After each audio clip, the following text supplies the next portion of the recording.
Very good morning, students. Today we will study about the anomalous behavior of the water.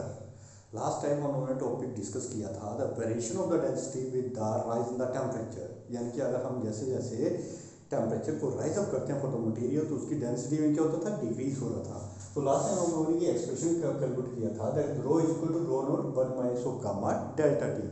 तो ये expression हमें indicate कर रहा था कि अगर हम किसी मटेरियल के टेम्परेचर को इंक्रीज करते हैं, ठीक है, तो क्या होता है, उसकी डेंसिटी जो है with the rise in the temperature जो वो डिक्रीज करेगी. जैसे एग्जांपल कंसीडर कर लेते हैं, सपोज कर लेते हैं कि वी हैव द एक आयरन पीस, ठीक है, एक आयरन लेते हैं, one is the water.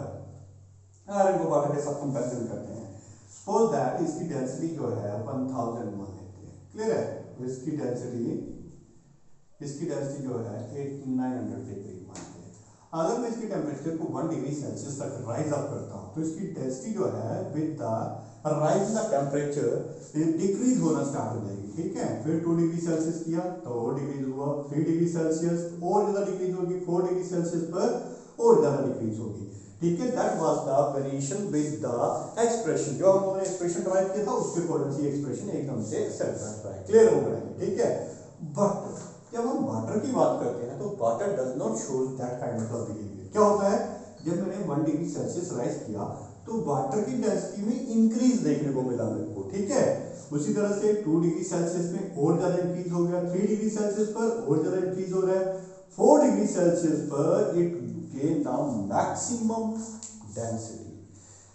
4 degree Celsius पर वाटर की डेंसिटी क्या होती है, मैक्सिमम हो रही है. जबकि ये तो अलग से बिहेवियर शो कर रहा है. बाकी जितने भी है सब्सटेंसेस को अगर हम लेते हैं, मटेरियल्स को हम लेते हैं तो उसमें डेंसिटी सभी की क्या हो रही है, डिक्रीज होती है.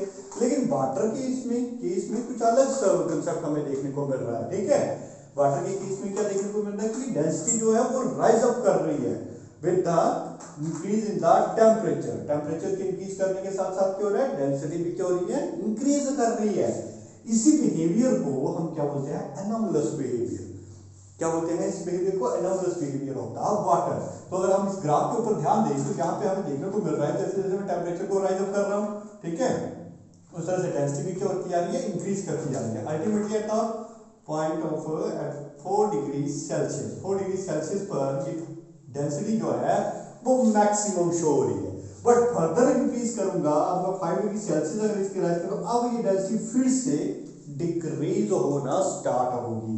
यानी कि 4 डिग्री सेल्सियस पर वाटर की डेंसिटी जो है वो मैक्सिमम होती है, which is the totally different behaviour with respect to the other elements और सब्सटेंसेस. ठीक है, जितने भी आपके सब्सटेंसेस हैं उनसे ये बड़ा डिफरेंट बिहेवियर को शो कर रहा है. ठीक है, इसी बिहेवियर को हम क्या बोलते हैं, anomalous behaviour of the water, और इस can be written anomalous expansion of the water भी बोला जा सकता है. फिर होगी बात ये.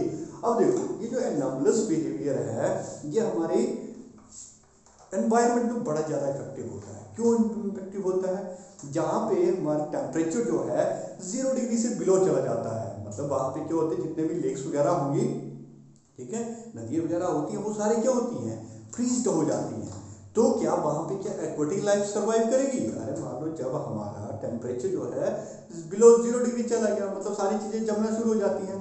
ठीक है, क्या होता है, फ्रोजन होना स्टार्ट हो जाती है. तो अल्टीमेटली जो झील है, झील भी क्या हो जाएगी, सारी की सारी जम जाएगी. क्या ऐसे ही होता है, नहीं, ऐसा नहीं होता है. ठीक है, that is because of this anomalous behaviour of the water. Aquatic life with the below 0 temperature भी सर्वाइव कर जाती हैं. कैसे सर्वाइव करती हैं, तो उसके लिए हमने एक कंसेप्ट यहाँ पे तैयार करके रखा हुआ है. तो देखो इसमें होता क्या है, सपोज कर लो कि हमारा टेम्परेचर जो 7 डिग्री से राइज करना है, बिलो होने स्टार्ट हो रहा है. क्लियर है बात. ये मान लेते हैं जब 7 डिग्री टेम्परेचर है तो ऑब्वियसली है तो हीट कंडक्शन यहाँ पे भी जाएगी वाटर में भी, तो वाटर का टेम्परेचर भी कितना होगा, 7 डिग्री सेल्सियस का ही होगा. सपोज करो जैसे जैसे एनवायरनमेंट में चेंज होना स्टार्ट होता है, यहाँ की एनवायरनमेंट का टेम्परेचर डाउन करना स्टार्ट कर जाता है. ठीक है, 0 डिग्री से 6 डिग्री सेल्सियस पहुंचा तो ऑब्वियसली है अपनी हीट को उसके अकॉर्डिंग से रिलीज करेगा और इसका टेम्परेचर भी कितना अप्रोच कर जाएगा, 6 degree Celsius. But what happens when the temperature approaches to the 4 degree? अब टेम्परेचर पहुंचा एनवायरनमेंट का 4 डिग्री, तो ऑब्वियसली वाटर का टेम्परेचर भी कितना अप्रोच करेगा, 4 डिग्री सेल्सियस पर। और अभी हमने क्या स्टडी किया, 4 डिग्री सेल्सियस पर वाटर की डेंसिटी जो होती है वो क्या होती है, मैक्सिमम होती है। क्या होगी इस वाटर की डेंसिटी, मैक्सिमम होगी, यानी 4 डिग्री पर ये डेंसिटी जो है वाटर की वो मैक्सिमम होती है। ठीक है, इसके बाद क्या होगा, बिलो जाएंगे तो density of the water will be less. तो अब देखो यहाँ पे 4 डिग्री पर सारे के सारे वाटर की डेंसिटी कैसी है, मैक्सिमम है यहाँ पे डेंसिटी। ठीक है, एट 4 डिग्री सेल्सियस पर density of the water is maximum. ठीक है, अब क्या हुआ, जैसे ही टेम्परेचर 3 डिग्री सेल्सियस राइज किया तो क्या हुआ, सबसे पहले जो लेयर इन द कॉन्टेक्ट में आई वो कौन सी होगी, दिस वन, ये लेयर होगी। ठीक है, ये लेयर होगी, ये क्लियर हुई बात है। तो क्या होगा अब यहाँ पे जो टेम्परेचर है वाटर का वो धीरे धीरे क्या होता जाएगा, कम होता जाएगा। अल्टीमेटली मान लेते हैं यहाँ पे टेम्परेचर जो है कितना पहुंच जाएगा, यहाँ पे एक मिनट का चेक, अच्छा सॉरी फॉर द डिस्टर्बेंस। क्या हुआ यहाँ पे देखो, जैसे 4 डिग्री सेल्सियस यहाँ पे टेम्परेचर अप्रोच किया तो सबसे पहले जो लेयर कॉन्टेक्ट में आएगी कौन सी आएगी, अपर लेयर आएगी। यानी कि अपर लेयर की डेंसिटी जो है हाई होगी। कैसी होगी, अपर लेयर की डेंसिटी हाई रहेगी। अब आपको पता है heavier object will try to go down. Heavier object जो होता है वो नीचे जाता है, क्यों, क्योंकि उसकी डेंसिटी ज्यादा है। ठीक है, तो अपर लेयर की जो डेंसिटी है वो ज्यादा है, कि अपर लेयर में जितने भी लेयर आ जाएगी वाटर मॉलिक्यूल्स की वो सीधे नीचे की तरफ चली जाएगी। क्लियर होगी, यानी कि नीचे वाली लेयर जो है वो हैवियर होगी, तो इसलिए 4 डिग्री सेल्सियस यहाँ पे पहुंचेगा। इसके ऊपर वाली लेयर आएगी। ठीक है, तो यहाँ पे अपनी लेयर इसका टेम्परेचर क्या होगा, कितना था, 6 डिग्री सेल्सियस था, लेकिन ऊपर की कॉन्टेक्ट में आएगी तो ये भी कितनी पहुंचेगी, 4 डिग्री सेल्सियस पर।